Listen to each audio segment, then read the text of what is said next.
On the right hand side will be derivative of 3x plus the derivative of y squared, which will be 3 plus 2y dy over dx.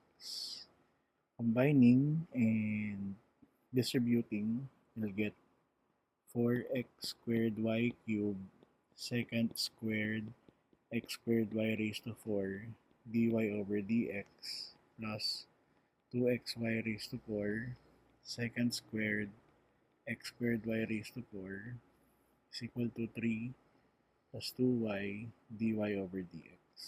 We combine the terms with dy over dx. So it will be 4x squared y cubed secant squared x squared y raised to 4 minus 2y. And then we factor out dy over dx is equal to 3 minus 2xy transpose to the right hand side.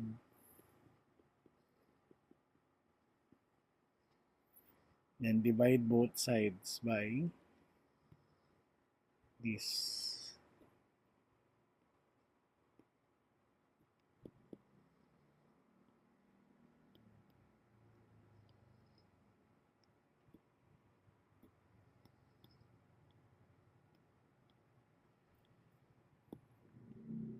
So that cancels out. Your dy over dx is now 3 minus 2xy raised to 4 secant squared x squared y raised to 4